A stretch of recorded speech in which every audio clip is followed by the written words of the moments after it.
So we've already done the modern version of this list, which will be linked somewhere down below. But of course, we couldn't let the classic series get off scot-free. But before we start, a quick note. To get a sense of which stories are actually the most hated, we're going to make reference to the big Doctor Who poll, which was conducted on Twitter in 2020, as well as Doctor Who magazine's The First 5 Decades poll from 2014, which ranked every story up to that point in a big old list. All clear?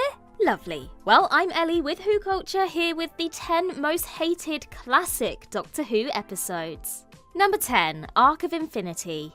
A psychotic chicken, Peter Davison covered in Rice Krispies, youth hosteling, and Colin Baker's peacock helmet. Arc of Infinity has it all. So why was it voted so low in the big Doctor Who poll? Out of 295 Doctor Who stories, Arc of Infinity came in at 272, dropping 50 places since the Doctor Who magazine poll in 2014. Well, despite the dynamic location shooting on the streets of Amsterdam, it's a convoluted mess of a story. One of the biggest indicators of how poorly conceived Arc of Infinity is that Tegan, an air hostess, travels to Amsterdam to search for a missing relative. Wouldn't it have saved a considerable amount of story time if air hostess Tegan had been on a layover in Amsterdam where a fellow air hostess had gone missing? And that's not even the most confusing element in this garbled tale of Time Lord intrigue and mythology. What's worse is that Gallifrey has all the character, atmosphere, and plastic furnishings of an airport departures lounge. It gains points for a delightfully hammy turn by Colin Baker, but ultimately deserves its place in the lower ranks.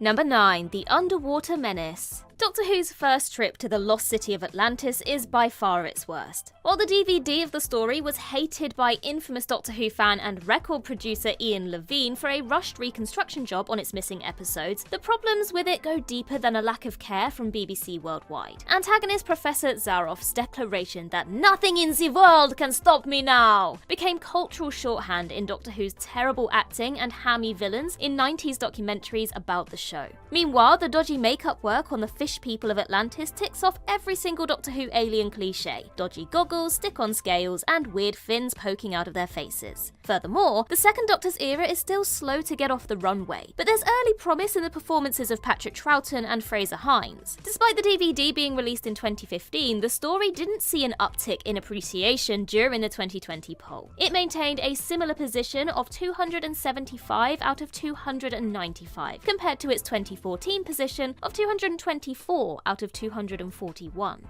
Number 8, Warriors of the Deep. Warriors of the Deep is another serial by Arc of Infinity scribe Johnny Byrne, and it doesn't get much better. In its defense, the sequel to Malcolm Hulke's Doctor Who and the Silurian struggles to recover from the first sight of the Merker. A terrifying sea creature that looks more like a green pantomime horse, the Merker has gone down as one of the worst Doctor Who monsters ever. To make matters worse, the set is all stark white plastic and the studio lights are turned up to 11, highlighting the Merker in all of its rubbish glory. The Merker doesn't just highlight the issues with Doctor Who's budgetary constraints, it also highlights the tonal problems with Byrne's script. It's a bleak thriller about the human-reptile cost of nuclear war in one moment, but it has Ingrid Pitt delivering a karate kick to the Merker in the next. It's likely that this tonal clash led to the story being voted near the bottom of both polls. As the Fifth Doctor says at the end, there should have been another way. Number 7, The Dominators.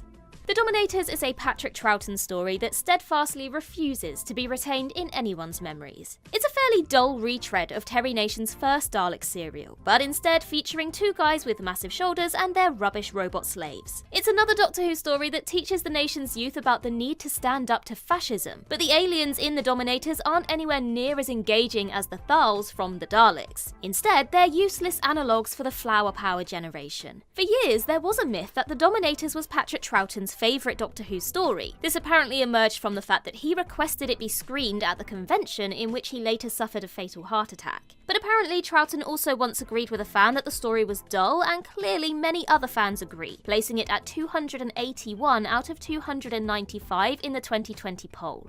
Number 6, Time and the Rani.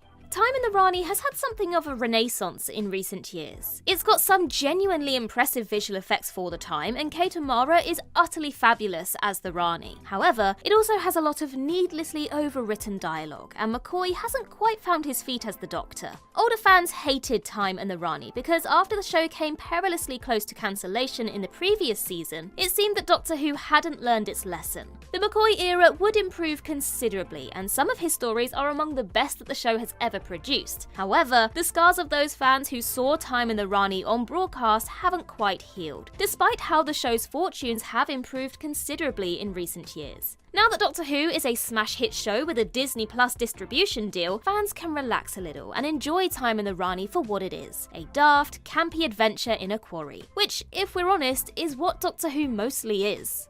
Number 5. Time Lash.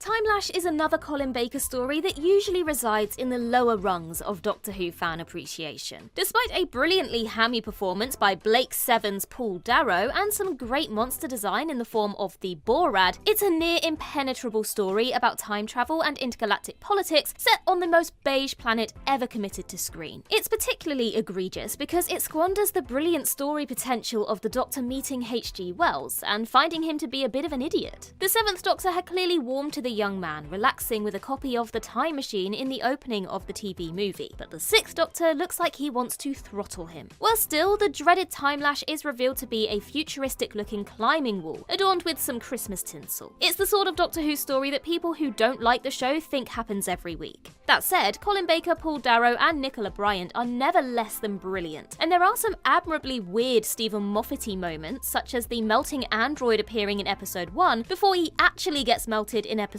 2. Number 4. The Space Pirates. The Space Pirates was written by Doctor Who legend Robert Holmes, but it isn't anywhere near as indicative of his authorial voice as his work in the 1970s was. The title promises action and adventure, but fans don't get much of that at all. Sure, that is slightly unfair, as like the Underwater Menace, much of the Space Pirates doesn't exist. Only one of its 6 episodes is still kicking around. This means that most fans are basing their opinions on either their hazy childhood memories or off-air audio recordings. With the best will in the world, audio of a Doctor Who TV story doesn't always give the desired effect. That said, the Space Pirates is a bit of a mess. It's less of a swashbuckling intergalactic adventure and more like a budget version of Star Trek. While Gene Roddenberry's show wouldn't air on UK TV until after the Troughton era ended, commentators make similar allusions to the influences of US westerns. This is a dry tale of precious minerals, mining disputes, and the interstellar space core. Sadly, it's about as exciting as all that sounds, and much less exciting than the prospect of Doctor Who tackling actual space pirates. Number 3. Underworld.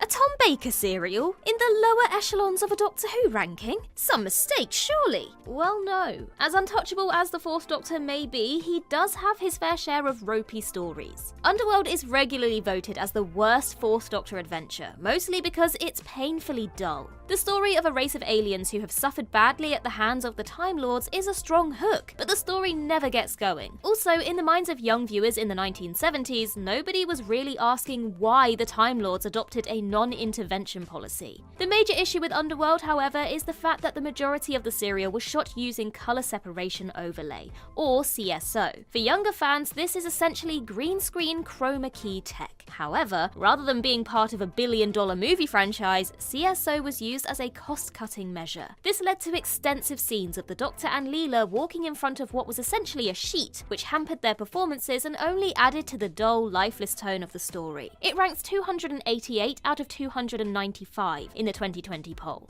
Number 2. Time Flight. The Talons of Weng-Chiang sees the villain, played by a white British actor, posing as a Chinese mystic who kidnaps unsuspecting humans for their own ends. Time Flight also sees the villain, played by a white British actor, posing as a Chinese mystic who kidnaps unsuspecting humans for their own ends. One is often deemed one of the greatest Doctor Who stories ever, while the other is one of the worst ever. In spite of the Talons of Weng-Chiang's undeniable issues, it's still a confident production that has a compelling story at its heart. Time Flight, on the other hand, is a woeful story about a missing plane and some phallic-looking grey aliens. Focusing a Doctor Who story around something as glamorous as the Concorde was a great PR move by producer John Nathan Turner. However, the story itself is visibly lacking beyond the involvement of Concorde in the Master's plans. As with the story that follows it, Arc of Infinity, the location footage looks brilliant. Not only that, but there's a delightful old-school feeling of a Pertwee serial in the Doctor investigating a real-world mystery engineered by the Master. And yet, the crowbarred-in nature of the Concorde and the rubbish aliens means that Time Flight is often second place in Classic Who's bottom 10.